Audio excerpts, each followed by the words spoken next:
Pour comprendre la notion du masculin sacré, il faut bien entendu parler du féminin sacré, parce que l'un ne va pas sans l'autre. Je vous invite, si vous ne l'avez pas vu, à aller voir la vidéo que j'ai faite et qui va expliquer quelles sont les énergies du féminin sacré. Nous sommes toutes et tous à la recherche de cet équilibre. D'ailleurs, on le dit comme expression « être équilibré ». Être équilibré, oui, mais être équilibré par rapport à quoi? Est-ce que c'est un équilibre uniquement corporel, notre côté droit par rapport à notre côté gauche? Non. Nous sommes tous à la recherche de cet équilibre psychique, de cet équilibre mental. Nous sommes composés d'un conscient, c'est-à-dire tout ce dont nous avons conscience, mais également d'un inconscient, tout ce dont nous n'avons pas encore conscience et qui nous guide. Et cet inconscient, c'est un petit peu comme une rivière souterraine, comme un endroit où sont stockées tout un tas d'informations depuis votre naissance et même d'ailleurs bien avant. Vos souvenirs, vos sensations, vos apprentissages, bons ou mauvais, tout ça sont stockés, rangés dans votre inconscient. Et tout est rangé par catégorie, par grande famille, par archétype. Le féminin, le masculin, l'enfant. Alors, qu'est-ce qu'un archétype? Un archétype, c'est un mot qui définit en fait quelque chose qui est partagé par l'ensemble de la planète. Par exemple, chaque être humain possède la notion de ce qu'est le masculin. Peu importe sa culture, sa religion ou sa langue. On partage ces grands principes de vie, le masculin, le féminin ou encore l'enfant et bien d'autres. Vous l'aurez compris, il existe énormément d'archétypes, mais aujourd'hui, nous allons parler plus particulièrement du masculin sacré.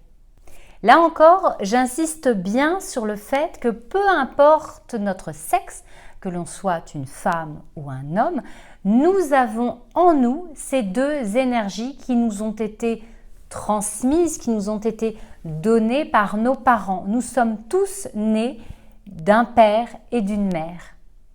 Alors, notre masculin sacré, eh bien, comme le féminin sacré d'ailleurs, nous allons le rencontrer lors de nos rêves ou de nos cauchemars. Il est également présent dans les contes, dans la mythologie, dans des récits anciens.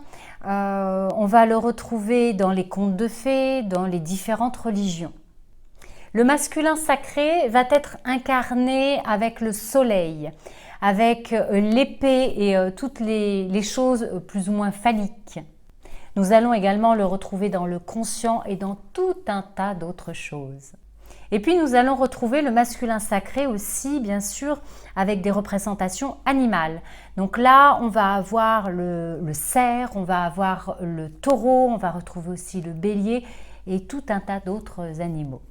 Alors comment est-ce que notre masculin sacré, comment est-ce que cette énergie masculine va s'exprimer en nous et en dehors de nous? Eh bien tout simplement lorsque nous bâtissons des maisons, lorsque nous établissons des plans, on est à ce moment-là dans une énergie masculine. Lorsque l'on invente des lois ou lorsqu'on va inventer des objets qui vont permettre de nous faciliter la vie. On va retrouver l'aspirateur, on va retrouver les voitures, on va retrouver les ordinateurs. Lorsque l'on va être aussi à regarder sa montre dans un espace-temps constamment, dans la notion de temps, là encore c'est vraiment du masculin sacré. Là encore, lorsqu'on est dans une énergie pour hiérarchiser, faire des emplois du temps, de la comptabilité, faire des bilans, et bien là encore c'est du masculin sacré. Le masculin sacré, il est vraiment lié à l'astre solaire. Il est lié à l'action, à la volonté, à la passion. Le féminin sacré, il est là pour créer, pour imaginer le monde. Et le masculin sacré, lui, il est là pour passer à l'action, pour rendre les choses concrètes, pour amener les pensées, les sentiments, les énergies dans le monde matériel.